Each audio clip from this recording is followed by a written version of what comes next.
Good evening and welcome to yet another episode of Health and Wellness.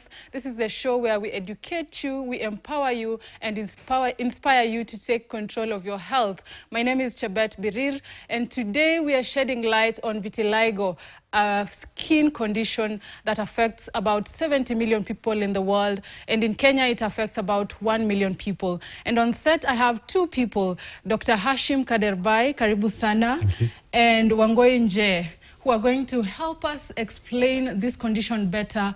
And at the end of the show, trust me, you'll understand what vitiligo is. Dr. Hashim Kaderbai is a consultant dermatologist. Welcome once again, Dr. Thank you so much. And Wangoi Nje is a person living with vitiligo, and she's also an advocate of the same skin condition. Karibu sana, Wangoi.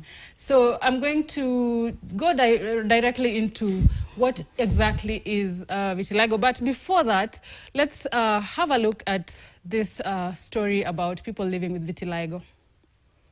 Because I really love giving my patient the education. The scope will be like in three perspectives. There is the economic, there is the emotional support, and the social support.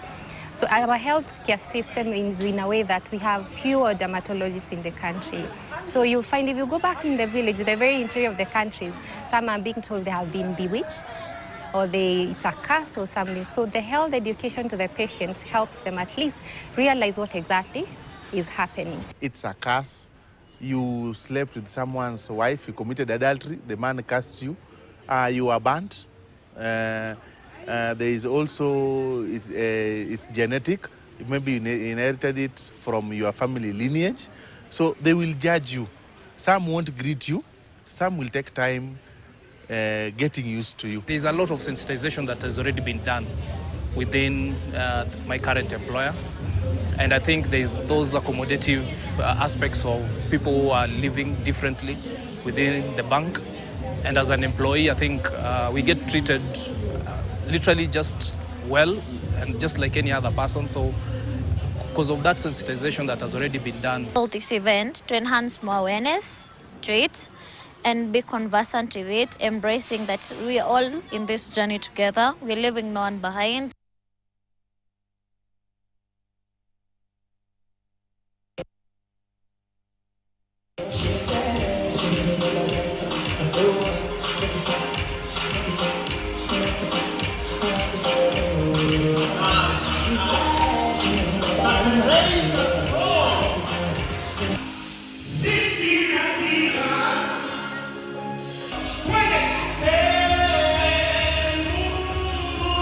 World Vitiligo Day basically brings together persons who are living with vitiligo in the society, and bringing also the community at large to get to know what vitiligo is, and do a lot of sensitization from persons who are living with this condition.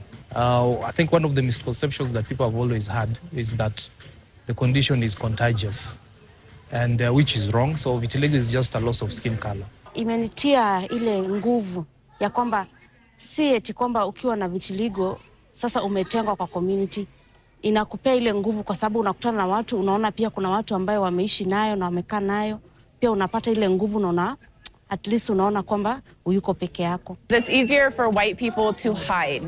You know, so some white people you won't even notice unless you're like face to face with them because our skin is so light. So it does take away the pigment, the little pigment that we do have, but it's not as noticeable as when you see a black person with vitiligo. We would like the government to support us and to also give us priorities in different sectors. All right, those are brave and courageous people living with vitiligo who, of course, have helped us understand a little bit about what vitiligo is. And as you've heard, we have very few dermatologists in the country, and Dr. Hashim is telling me it's about less than 70, and we have about 30 who are qualified to practice. At the same time, stigma is prevalent. We have myths and misconceptions around vitiligo. So in a bid to curb the stigma or to end the stigma, the first step we have to take is to understand first what is vitiligo. And Dr. Hashim is here to help us understand that. So, Dr. Hashim, tell us, what is vitiligo exactly? So when you break it down, it's very simple in terms. Vitiligo is an autoimmune condition, which there is progressive loss of skin color. It's usually autoimmune, but it is something which is also put in brackets as acquired, because many people think that autoimmune means you start getting it very early, but most patients start getting it much later bit in life. So at what age does it manifest mostly? So when you look at the vitiligo is progressive, like I mentioned. There are different causes, or I would say pathogenesis behind it. There is a genetic profile, there is an autoimmune profile, then we have also melanocytic damage as one of the reasons. So it ranges sometimes from very young children to all the way to adults. Even in their 60s, they can start developing vitiligo. Okay. So it's a progressive, I would say, a spectrum in which patients can develop vitiligo. Yes. So it can be genetic, and it can also be acquired from, let me say, nowhere. So when you look at the pathogenesis of vitiligo, it's a little bit quite broad in the sense that when you break it down also into what we can understand, the first is an autoimmune reason, meaning that your body is fighting against itself.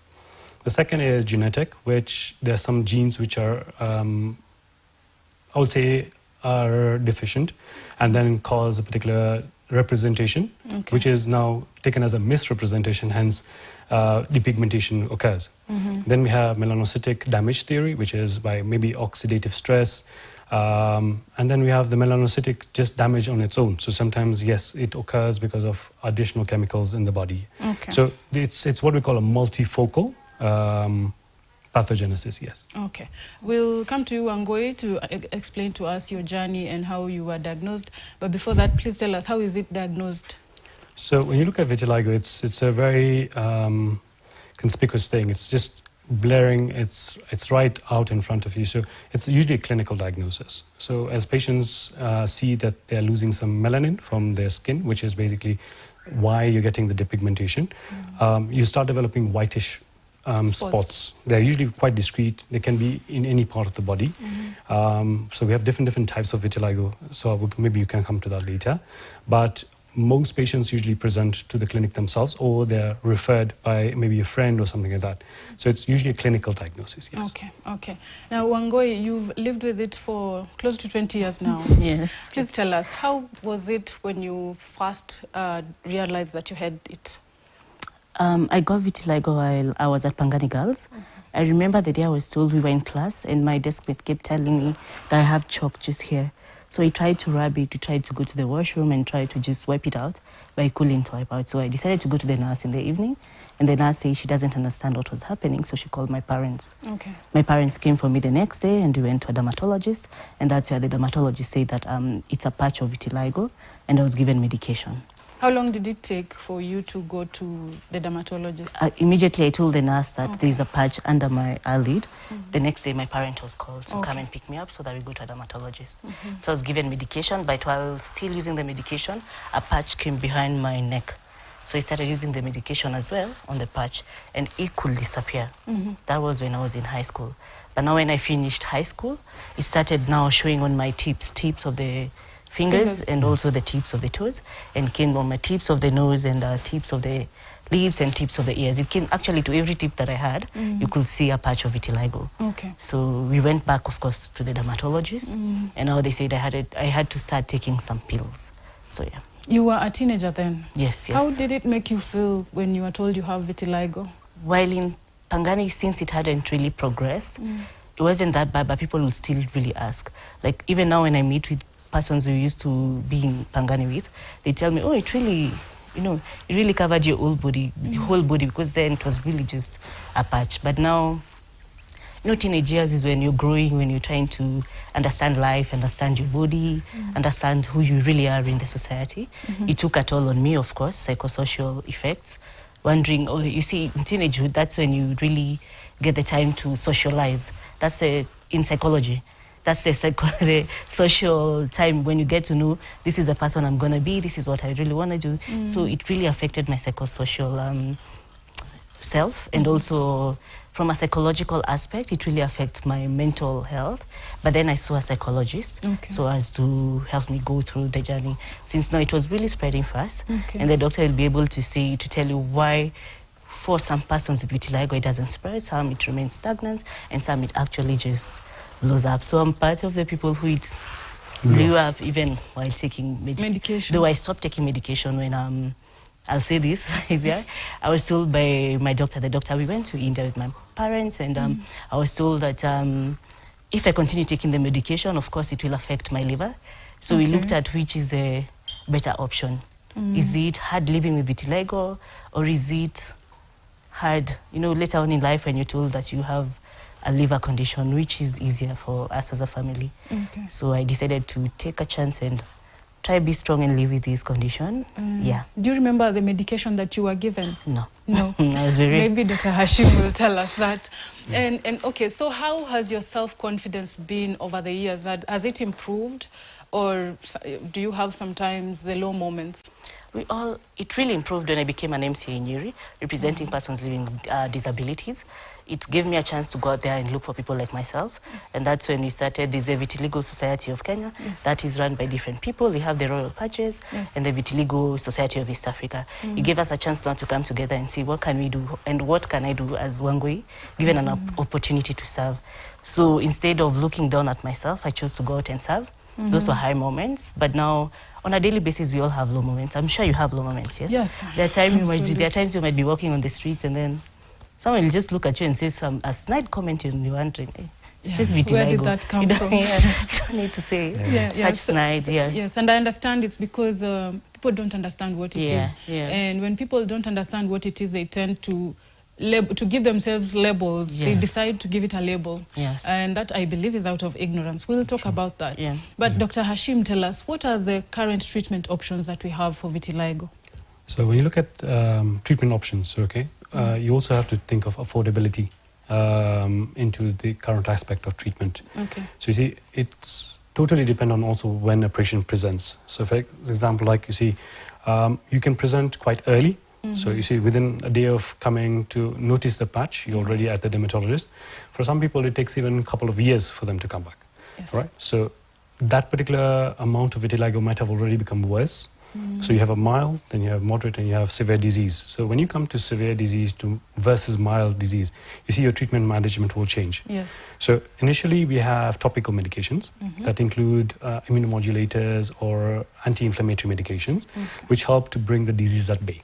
Corticosteroids? Corticosteroids, yes. Usually that's the simplest one. It's most affordable as well, but they have a lot of more side effects. So you see, they kind of thin the skin once you start using them for over a long period of time. And then as we progress for more of moderate disease, we have the oral medications. If it's fast progressing, we have something called oral steroids as well. Now that's the one sometimes has a lot more side effects as well internally. That's the one that affects the liver. It's possible that she would have given me that one, but that was about 10 years ago. If you look at the history of vitiligo, there's been a lot change since the last 10 years. So you're also thinking of other drugs that may have been given at that time. They may be been stronger, and most likely the ones which stronger side effects. So once you reach then severe vitiligo, you see, that's when now you'll have to also tell the patient that it's quite a lot of body surface area to use. And unfortunately, when you look at the tubes that come in medications, they're very small tubes. So cost-wise, exactly, cost-wise becomes a bit more tricky when it comes to more severe disease. But we have oral medications. Current trends include, especially ones which are now in the horizon, we include something called JAK inhibitors. So JAK inhibitors are new, I would say, horizon medication. They usually target the immune mechanisms in vitiligo. So what they do is they try to keep it in check, hence they reduce the immune system reacting against you, hence the disease is under control. So that's one that we have under the horizon. Maybe we will see the use of it in Kenya, maybe sometime soon. Now, it's not contagious, right? Not at all. So, I believe I went to a vitiligo event yesterday, and one of them was telling me that, some people, after they greet them, they tend to they want to wash their hands, they want to sanitize. Please, Wangui, please explain to them that it is not contagious and that you are, just like them. Vitiligo is not contagious. We're just like you and Dr. here and everyone out there. It's just a condition that affects our melanocytes, and it cannot be passed from me to you. It's it's an autoimmune condition where your melanocytes fight against, your antibodies fight against your melanocytes. It's not something that I can pass to you, really. Yeah. All right. There's also someone yesterday who told me that some people think that it's because of a skin lightening cream they used, that's why they have vitiligo. Is that possible, Daktari? That's what we call chemical leukodema. So unfortunately, when you look at the current trends, especially with skin bleaching in our country, tendency has risen over the last few years. So there are definitely some creams which are quite aggressive when it comes to side effects. They have a very nasty effect on the melanocyte. And unfortunately, what they do is it does destroy the melanocyte. So not only do you get so-called bleaching, all right, you also get loss of skin color in other parts of the body. So that's what we call chemical leukodema. It is becoming a bit of a problem because we are seeing many patients in the clinics with that. Okay, but is it the same as vitiligo, or those are totally two different? So when you look at this is now the one which you are trying to kind of bring about, because you see you're damaging the melanocytes. But you see vitiligo is where it's autoimmune. So it would be what we call a differential diagnosis. It wouldn't be a diagnosis of vitiligo, yes. All right. And there's this treatment option, phototherapy. Phototherapy, yes. How effective is that, and who qualifies for it? So phototherapy is one of the, I would say, good types of treatments we offer for vitiligo. And it's usually seen in patients who have a larger body surface area compared to also smaller surface area. So we have handheld devices and we have large body surface areas. So the one which we currently use is narrowband UVB. So most of the time, since vitiligo is multifocal, meaning in terms of the pathogenesis, there are multiple reasons. Like I said, autoimmune, then the genetic, then the melanocyte damage. So you combine treatments. So you don't just give one treatment on its own. So narrowband phototherapy is usually in effect with either the topicals or other types of medications. There's a good study which is currently being, it might have been, I think already, it's in the second stage of trials. It's been done in Kenyatta National Hospital, where they've combined two treatments with phototherapy. So it's something which is showing some promising results as well. Interesting. What about skin grafting? Does it work, and is it recommended in Kenya? So we do the skin grafting. So we have different forms of skin grafting. And when you look at that, those are the surgical treatment options where you have stable vitiligo. So when you have vitiligo, you have unstable and unstable. Unstable is where you see you have either progression of the disease going on, or you have still current flare-ups. So when you have stable disease, you see the melanocytic activity in that area has been, I would say, controlled. So then you can do something like an autologous skin graft, which is taking some skin from one part of the body and then putting it in that area. The simplest one is usually what we call punch grafting. We take circular grafts and we apply it in that particular area. It's usually done for smaller patches. Then we have newer generation melanocytic repair therapies, where we take stem cells. So you take some part and then you mix it up. You have an autologous formation of melanocytic, I would say, cells inside a test tube, and then you kind of put it into areas where you have a bit of the vitiligo. So what it does is that it regenerates that particular pigmentation. Yes. What about the cosmetic treatment? It's actually cosmetic makeup. Is it recommended? Does it affect the skin? So when you look at cosmetic types of cover-ups, that's usually used when you have larger amounts of vitiligo, especially on the face, neck areas, hand areas, which is making you feel very insecure. So unfortunately, treatments will take some time. So in that period of time which we're giving the patients medications, we usually offer them this particular makeup therapies. Now you have different forms of makeup. You have the cosmetic, which is medical, and then you have others which are cheaper options as well. But you can use any type of makeup as well to cover. So that helps in at least improving the self-esteem of the patient, at least allowing them to integrate socially, that kind of thing. Because as soon as someone gets vitiligo, unfortunately, the mental and the emotional aspect of vitiligo is really, it's like a train hits you. It's overnight, you start wondering, how am I going to present myself? Things like that. So it does definitely help patients at least present themselves. And I understand that vitiligo is not actually harmful in itself, when it's just the patches, right? So what actually brings about the depression and the stigma is ignorance. I would say also fear. Ignorance and fear. Yes. And so the stigma brings about depression. And depression can lead to Mental suicide. health, Yesterday I spoke to somebody called Tom Radido. He lives with vitiligo as well. And he was saying that they've lost a lot of people to mental health issues, not vitiligo. No. Because it doesn't kill. Yeah. It does not kill. It's the stigma that leads to depression, and you find people dying by suicide from that. And Wangoi, please tell us, have you faced stigma and discrimination throughout your life with vitiligo? Of course, I have faced stigma and discrimination. And yes, there are days that were low, but also it took strength for me to actually speak to myself. And also I have a very supportive family, and also I'm a very prayerful person.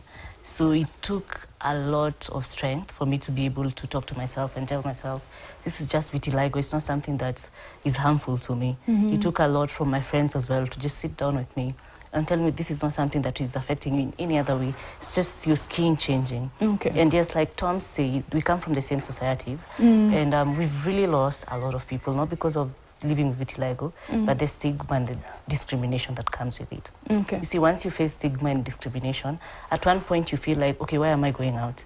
Someone will just pass and say, you cursed. Oh, you stole someone's husband. That's why you are poured on acid. You see, you find the people you've lost, unfortunately, you find they actually committed suicide in their homes. And when you ask the siblings or the parents, they tell you it took them 3 months to actually see them. They don't pick their phones, they don't want to come out. They tell you, I'll come out. They start laughing at me, you know. Even when using a matatu while going to work. You see, at workplaces, I'm sure right now, as we've been working with the National Council for Persons Living with Disabilities, just to create awareness in the different workplaces, since vitiligo was put under disabilities in 2014, the UN gazetted it as a condition for persons living with disabilities. Okay. So the government has really tried using the National Council for Persons Living with Disability to really educate the different workplaces we have. Like Radido said, the banks. He works for a bank, and the bank has been able to create spaces where they can be able to be accepted into the systems. Just like government, state departments, ministries, they're really trying to create spaces where even if you have employees living in this condition, how can we make their life better? How can we encourage them to come to work instead of really creating discrimination against that stigma? Correct. So yeah. Yeah. So and for you personally, did you lose friends? How was it with relationships and all that? No, I didn't lose friends. No, I didn't lose friends. But you did lose friends. I didn't lose friends. You didn't lose friends. I didn't lose friends, but it was hard because now when I went to campus, it's when it's really spread. When I was in campus, is when now it came to my eyes. So someone would ask me, hey, what happened to you? Like when you're walking in town, it got to a point now I would wear gloves. And you know, back then it was 2010. It was really no one knew. Now there's a little bit of so I'd wear gloves, I'd wear a scarf, I'd wear a hoodie. I was always just covered up so that people don't ask questions, people don't really say bad things. But I never lost friends. My friends really stuck around. That's amazing. And my relationships have been quite stable. Okay. Yeah. Does it affect the eyesight, your eyesight? When you sit under a computer or direct light for very long, you'll start itching because he can tell you, vitiligo is also in your eyes. Okay. Like you could see the white part, it's the pupil, okay. The white part the pupil has like yellow patches. So like when I go to my optician, he normally tells me vitiligo has affected my my pupils. So so for the light, you can become really itchy. Just like when you go under the sun for a long time and you don't have sunscreen, it becomes really itchy, especially at night. So it's very itchy. All right. Thank you so much, Wangoi. Dr. Hashim, how does that come about? How does it affect the eyes? So when you look at the melanin, what it does is that it actually protects you from UV radiation damage, which is mostly what we get from the sun. So when you look at it, it's in mostly the skin. So it's usually the eyelids rather than actually the pupils itself. So when you look at sensitivity, especially with universal vitiligo, what happens is that you don't have that protective mechanism to help you reduce that UV damage on your skin. So what happens is that it becomes called photosensitivity. So that's the reason why, especially when you go out in the sun, you become red. Patients generally will say that, I'm feeling a burning sensation. I can't sit in front of where there's a lot of radiation now. Especially for computers, which is generally also there's a bit of radiation from that as well.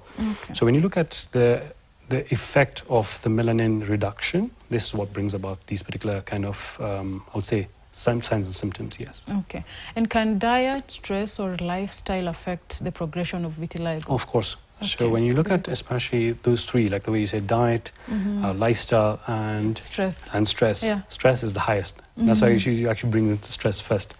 Stress really is the one which brings about one of the pathogenesis of actually the vitiligo itself. When you have oxidative stress, lifestyle stress, when you look at our environment as well, looking at the amount of pollution generally, especially, I mean, if you're someone who walks around a lot, there's a lot of pollution, hence that really damages the skin barrier. It also it makes us age faster. So all these particular things in terms of stress, that's one. Diet-wise, generally, it's still, I would say, debatable. There are some known elements which are told if once they're deficient, especially like vitamin D, some vitamin B12, B6, B1, they may be, I would say, in addition to the vitiligo, might be something that helps worsen it, but it wouldn't be the one causing the vitiligo itself. Okay. Yeah. You've seen a couple of patients with vitiligo. A lot of them, yes. What can you say is the most common myth and misconception, and what struggles do they present individually and collectively? So when you look at the misconceptions, especially the myths, I would say, Kenyan way, like has already been mentioned, is usually they're cursed. They have unfortunately done something which has brought this particular, I would say, an issue to them itself. The family has had an issue, for example. The other thing is protein deficiency. This is one thing which I've seen a lot in our parents, especially when they come with their children. The first thing they'll ask is, Doc, is this like one of the presentations of protein deficiency or protein allergies? Unfortunately, those are not. It's just a myth itself. It's not proteins that actually cause vitiligo. The other one is, like we said, diseases. So it's usually associated with, like people say that is it skin cancer that's coming about, is it leprosy that's coming about? Because leprosy also presents as whitish patches. So a lot of times people think that, they're being, again, gotten exactly that kind of a disease itself. So when you look at misconceptions, generally they are far outweighed, and especially when you look at where patients come from, especially because you see we have a lot of elders in our families. So we are blessed with that kind of knowledge, but sometimes that knowledge is not exactly what it doesn't align with medical terms. It's just sometimes it's hearsay. Okay. We're going to take a short break, but when we come back, we'll talk about advocacy, what you're doing, Wangoi, and what you did while at Nyeri as an MCA. We'll also talk about the mental health impact, because I understand that is the most dangerous thing with someone living with vitiligo. True. So we'll be back. Don't go away.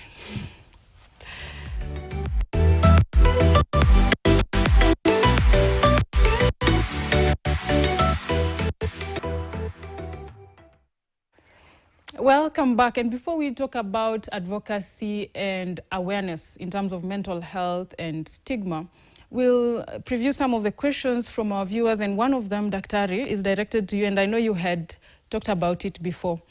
If you've just joined us, this is Health and Wellness. We are talking about vitiligo. My name is Chabet Birir, and Dr. Hashim is our dermatologist, and Wangoi Nje is a person living with vitiligo, and they're here to help us understand the condition better. So there's a question for you, Daktari. Being an autoimmune condition, is it related to some form of gene defect? And if yes, chances are there, like, is it most likely to affect children?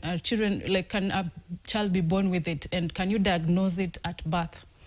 So until now, I haven't seen anyone who has been born with it. It is definitely an autoimmune condition, but the thing is, like I've said, it's multifocal, meaning that it's not just one condition. So generally, when you have melanocytic damage, there's your body repair that's going on. So you'll notice that that repair takes care of that. That's the reason why we get patients sometimes all the way at 60 getting an autoimmune genetic condition. So it doesn't make, when you think about it, you'll be like, why is someone who's 60 getting a genetic condition? So you definitely have body repair mechanisms that definitely will kick in.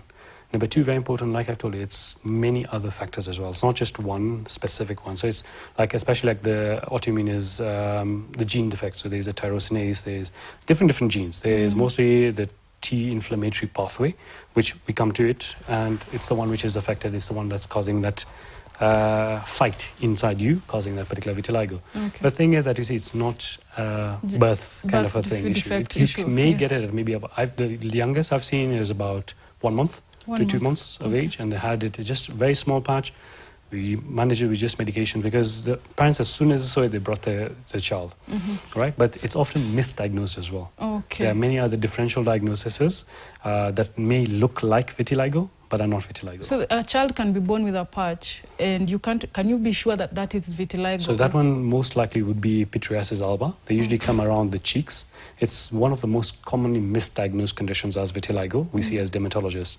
They're usually secondary to atopic dermatitis, and they usually present very early in life, between 1 month to 3 months. They're usually on the cheeks. They're very well localized. They're, I would say, loss of pigmentation, not complete depigmentation. And parents have, they've been just told, oh, you need vitiligo, just go to the doctor immediately. So they get super panicked, and then they actually come thinking it's vitiligo, but it's not. Okay.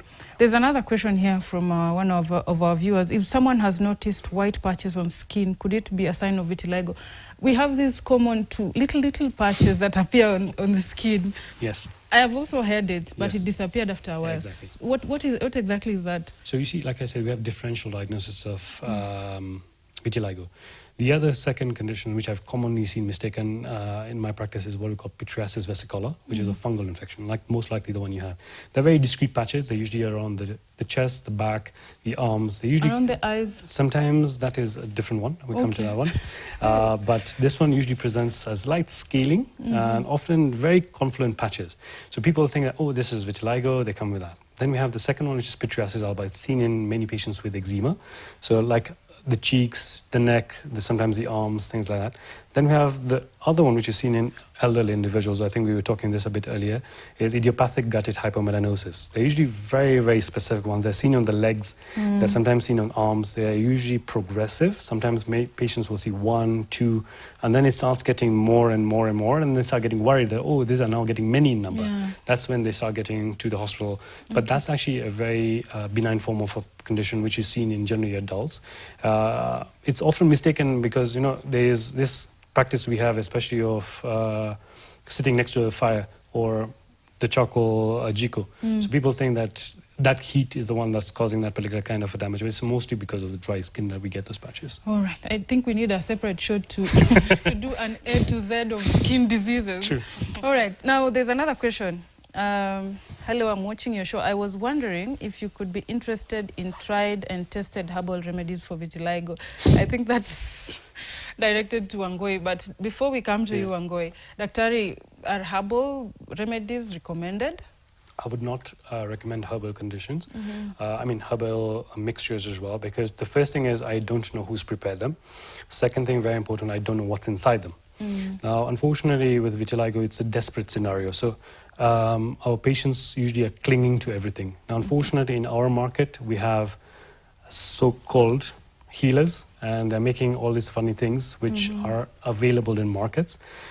Generally, I would always tell my patients that please do not trust these things. Unfortunately, because of that desperation, you're looking for any means possible. But I would not suggest traditional healers. I would suggest go to a dermatologist. Okay. Thank you so much, Dr. Hashim. Thank you, Wangoi. We'll come to you shortly. But I want us to watch and listen to a story I did yesterday. I attended the Vitiligo Day, and then we'll come back and talk about awareness, especially in mental health issues, and what the government is doing, and, the future of vitiligo in Africa and in the world. Thank you. Let's look at this story. Ruth Kakenya is a pastor. Today, she stands tall in her skin. But what you do not know, that confidence was hard-won. Zilianza kwa mikono, ikakuja kwa mdomo, ndio sasa watu wakaanza kuniambia nimerogwa. Mtu anakuambia ati nilichomwa na mwanamke mwenza, nilimwibia bwana. So hiyo journey ya vitiligo haijakuwa hizi. Vitiligo is a long-term condition where skin loses melanin, causing white patches to appear. It affects around 1% of the world's population. That's about 70 million people globally. In Kenya, thousands live with the condition. I visited some dermatologists, then I was given some drugs and then others to apply, and it was not going away. So later, that's when I started appearing my face at this place around here. So it had like a spot, then started spreading. For many, like Vincent, the biggest battles are the unseen ones, the stigma, isolation, and discrimination. Vitiligo is not contagious, but the emotional scars it leaves are spread by ignorance. We've lost quite a number of people with vitiligo, and also being that vitiligo has no cure, I think it adds to also the mental stress. Vitiligo in itself doesn't pain you, so it is how the public perceives you, that's what is creating all that stigma. Treatment options exist, though there is no known cure. They include topical corticosteroids to reduce inflammation, phototherapy using light to promote repigmentation, surgical treatment like skin grafting for stable cases, cosmetic solutions to even out skin tone, and psychological support to address mental well-being. I came to accept I have vitiligo venye nilikam across other people with vitiligo, and nikaona I'm not the only one who have it, and encouragement from my parents and friends. Celebrities like Winnie Harlow and Leleti Kumalo have helped redefine global and African beauty standards by boldly embracing their unique skin. The government needs to invest in public awareness campaigns, affordable treatment options, and psychosocial support for those affected. Chebet Birir, KTN, Nairobi. All right, that report highlights what 90% of what we've already talked about. And, just to spread more awareness on it, Wangoi, let's start with that question on herbal remedies. Yeah. Have you ever tried them? No, I wouldn't try herbal remedies, and I wouldn't even advise persons like myself to try it. Every time someone asks me such a question, I'll tell them to, if it's a member living with vitiligo, I'll tell them first to go to a dermatologist. Okay. I wouldn't advise for herbal. And I'll echo the words of Dr. Ari here that you do not know what is in them and who actually made it. So I wouldn't rush to use something that I have not read about and I am not aware. And that is what we really spread in our groups. We have WhatsApp groups, not for them to rush into medication without knowing what it really does, but to always visit the dermatologist. All right. So yeah. Another question from a viewer that I almost forgot. Somebody asked, can a particular medication for a different condition cause vitiligo? Because we have people reacting to medication, it reacts on their skin. Yes. Is that vitiligo? No. No. What is it? When you look at drug reactions, drug reactions will present differently. So they usually present with scaling and at the end of the day, keratinocyte damage. Now, when the keratinocytes are completely damaged, they leave completely desquamated skin. So it appears to be like whitening, but it's not whitening because it's just that the keratinocytes have actually damaged. Okay. Another question from a viewer. Hi, does this vitiligo have any side effects? I didn't get your question. Does it have side effects? Does vitiligo have any side effects? Yeah, vitiligo has. So vitiligo is, like I think all of us have now come to think of it, I would present it as something called skin deep. So what's actually on the skin is very minimal. It's just loss of pigmentation. But what you are feeling, what you see others perceiving you as is the main problem which we are trying to actually advocate against. So that is where now you want patients to improve their self-esteem, but because it's not something that affects them in any way. It does not affect your functions, it does not affect your IQ, it does not affect in any way your production in terms of your jobs. So when patients actually tell me that, Doc, I'm actually going for a job interview and this might affect me, it's very true because of the fear which is perceived in and the stigma. Yeah. Exactly. Okay. People are very interested in treatment options. There's one here who is asking, are there drugs to treat minor localized vitiligo areas in the face? I know we've talked about that, but please emphasize. So when you look at, like again, we'll mention it. So we have patients presenting at different times. So the earlier you present, the better your chances of improving the vitiligo. Okay. And what I tell my patients, we have slow responders, we have fast responders. Slow response is when you're taking at least over 6 months to respond to melanocyte reactivation and repigmentation. Fast responders is within 3 months you're seeing some improvement. Most of my patients I treat with the medications that I give them, especially for localized disease, respond quite well. Okay. So when they're responding well, you're using the medications appropriately for the right condition in the dosage which we have mentioned. All right. That's very important. Another question from Magdalene. My question is, I have vitiligo. Does that mean all my babies will acquire it from me, or is there a way to prevent that? It's a very common question, again, we ask, we get in the clinics. Very common. So when you look at the genetics behind it, is what we call Mendelian theory of inheritance. Unfortunately, it's quite complicated as well. So you have something called incomplete penetrance, so where grandmother might have it, and then all the way like one generation skipped, second generation skipped, and the third generation might get it from them. Sometimes both parents might have it, the child might not have it, but the grandchildren might have it. So it's a very difficult thing to predict, but it is something which I would tell them that genetic predisposition is seen in about 30%. So 30% of the patients who have vitiligo, patients who have vitiligo, 30% of the time, you might be able to spread it to your younger ones. To your younger ones. Yes. Okay, thank you for that. Wangoi, let's talk about your lifestyle. Is it different from someone who is not living with vitiligo? And I want you to tell us how your day is like from the time you wake up to when you go back to bed. Do you use a different lotion from the people who don't have vitiligo and things like that? My lifestyle, when it comes to food, no, it's not different. But I tend to have more proteins and more greens. I prefer having more proteins and more greens. I'm not a breakfast person, so I don't eat breakfast in the morning. I'll eat my first meal at 12. In the morning, yes, for persons living with vitiligo, we are provided for sunscreen. So I do not use any lotion. I only use sunscreen. That's on my face, and where the sun can burn me between here, my neck, and where my body is exposed to the sun. Places, yes. That's where I use sunscreen. So I spend a normal day, go to work, come back in the evening. Yeah. If you're burnt, you're given an after sun lotion. So if you feel like part of your skin was got exposed to the sun, you have to shower and ensure that you use the after sun to avoid blisters. If you do not use the after sun at times, and Dr. can tell you, you wake up with blisters due to the sun exposure to your skin. So yeah. Okay. Dr. do we have a specific lifestyle that people with vitiligo should live? For example, warm water, cold water. That's a question from a viewer. So how different should people with vitiligo live? From diet to what? To the skincare routine? Yes. To exposure to the sun. Should they go to the sun less often than people who don't have vitiligo? So when you look at all those questions, yes, there is some truth behind them. When it comes to lifestyle, when you look at the pathogenesis, like I've mentioned, there is the oxidative stress theory. Now, there are some diets that would help you improve your immune system, so your fighting capacity.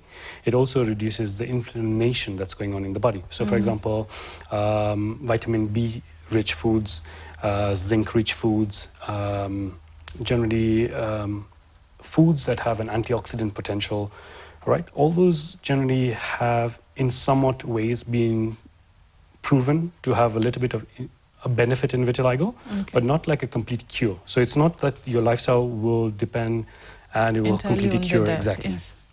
There are other foods which people think that if I took those, like for example, white foods, like fish, for example. Yeah, exactly. So they've been thinking that because I've been having so much of the proteins and things like that, that's what basically caused the vitiligo. That's a myth. It's a myth. It's just a normal diet that you need to take. In terms of skincare protection, that's actually very important because you've lost the ability to protect yourself from the harmful radiation of the sun. Now, since we're at the equator, the amount of radiation coming in is quite high. So the first thing I usually tell my patients is using a good moisturizer really helps because a moisturizer repairs your skin. Number two, very important, like sunscreen. Sunscreen would help alleviate the amount of damage because that will give you an extra protective layer. In terms of other things which, let's say for example, like people say that, if I apply certain kind of chemicals or certain medications, it's going to help with the vitiligo. Unless it's actually vitiligo-based medications, it's not going to help. So let's say, for example, if you're taking thyroid medications, if you're taking anti-diabetic medications, that's a very important aspect because those also have an impact on vitiligo. We have an autoimmune marker, like I've said, so people who have autoimmune diseases like diabetes, like thyroiditis, like alopecia areata, sometimes the vitiligo may be worse than them. So as long as they're taking those medications, it will improve the vitiligo if they've got that as well. But it's not necessarily that it will completely go away. No, that kind of a thing. Yes. Okay. Let's talk about the lotions or the medication first. Okay. What kind of medication is safe and what is not safe? Because I understand this is in this country, we have people out there wanting to make money. Yeah. So how do you know that this is safe and this is not safe?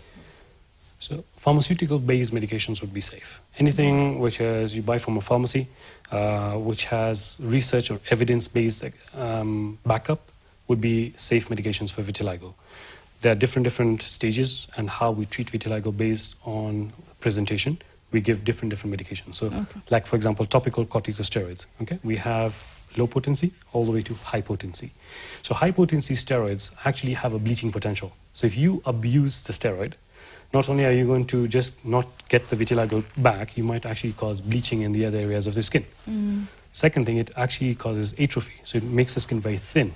So you're not only going to cause more damage if by using medications which you read on ChatGPT, and many patients will not be actually getting the full benefit of the medications. Like you see, some patients will come and tell me, I've used the medication, but I'm not seeing any improvement. How are you applying those medications? This is very important. Most of my patients, they put the medication, then they wear the clothes immediately. So where is the medication going to go? It's going to go to clothes, right? Clothes, So most ideally, tell the patient ideally how to use the medications, for what amount of duration, and which particular strength to get from the pharmacy. Because sometimes pharmacies will tell you that I have a different medication. As long as you've written it's correctly to be substituted, like say for example, one brand is not available and they substitute for a different brand, but the same strength, same medication, then it's a fine. But they should not be the ones telling the patient that, oh, instead of this one, use this other medication, that kind of a thing. Okay. Wangoi will talk about whether people with vitiligo are sidelined when it comes to opportunities, education, work, and how it has been for you specifically. But before that, I can see you have tattoos. And how safe are they? How safe are tattoos with vitiligo? And even for a normal person, since we have a dermatologist here, tell us more about tattoos. Let us start with the personal experience and I'll let So when you look at tattoos is just a form of beautification. I mean, it's been done from ancient ages all the way till today. It's just that the inks are better, the way it's done is more hygienic. So when you look at vitiligo, like I've said, so your skin is like a canvas. You've lost the pigmentation, so you now have whiter skin. So it has no effect when you're actually tattooing the skin. When it comes to darker skin types, okay? So when you see darker skin types getting those particular tattoos, that's just basically to also help with the amount of tolerance, beautification, things like that. However, if we have too much of damage of the melanin, those cells which have been lost the melanin, right? There is chances of you developing sometimes skin cancers. All right, so that's much later on. It's one of the fewer major side effects of getting loss of pigmentation. That's why you get then skin cancers. So getting a tattoo, sometimes you might mask a tumor in that particular area. But generally, I tell my patients, as long as you know your skin and you can tell that, oh, this is something a bit more different, and you know when to seek medical attention, generally they're okay. All right, thank you so much. Wangoi, tell us about tattoos. Funny thing, I got them when my skin was darker. Okay. There's a point in my life where I had turned fully white, and then my skin came back. But it didn't come to my full body, it just came to the face. Part of my face that is here and came here. So at that point, I was still white down here. So I put tattoos here, and I don't think it really affects. It hasn't affected you? It's I think it's a distraction. When people look at me first, they don't see vitiligo. They see the tattoos. That's the one thing I've noticed. So when I think someone is probably thinking it's vitiligo, you'll hear them say, "Ameandika nini," you know, like what have I written on my hands? So it's just a form of beauty. I like the verse on your neck. Oh yeah, this is the Bible verse. The 1 Corinthians. Yes. Yeah. Nice. So, Daktari, we have about less than 3 minutes to go. So I want you to, a minute actually, my director is telling me it's a minute. So I want us to wind up with, advocacy. What needs to be done? What have you done and what more needs to be done, Wangoi? And then Daktari will tell us about the future of vitiligo in terms of treatment, awareness, and also there's something I saw on the internet about AI and skincare. I don't know how that works now. But before Before that, is it, please answer in 1 second. Yeah. Is it harder to treat darker skins? So darker skins are just more visible because you More see visible. the pigmentation is more visible. Okay. It's the same. Thank you. Wangoi. Advocacy. Yes. So far we've been able to reach 33 counties, just going to schools, reaching out to students, teaching them about what vitiligo is, because you'll see we're having children between the ages of, let's say, 4 to 15 who are in schools. So we go to school and create awareness on what vitiligo is so that the students we have in schools are not discriminated. We also provide sunscreen. We are given sunscreen free of charge by the national government. You can find them in level 4 or level 5 hospitals. If you need one, you're given an after sun, a sunscreen and a lip balm so as to really protect our skin. Thank you. Dr. Hashim, your parting shots. So when you look at the way you said AI, this is the new frontier where you're using AI to help better diagnose and make better treatments available at a cheaper cost, more affordable, more available to patients who have vitiligo because they're already segregated, they're already discriminated. So when you look at that kind of AI coming in, diagnosis would be much, much better. We have something called confocal microscopy, which is on the horizon. Much better diagnosis. Early vitiligo patches can be picked up right there. And then they are the AI will be helping us to even better research in terms of what is new, for example, biologics into vitiligo. Thank you so much. I wish we had more time, but we unfortunately have to wrap it up. You are telling me that 1 hour is too long, but as you can see, it's too short. Yeah. Thank you so much for joining us today. You've shed a lot of light on this condition, and as you've heard from experts, from people with vitiligo, vitiligo is not a death sentence and it's a skin disease, not actually a disease, a condition like any other, and we should be more kind and empathetic to people with vitiligo. Do not stigmatize against them because that is what harms them most. Thank you so much for tuning in. My name is Tabat Birir. See you again next week.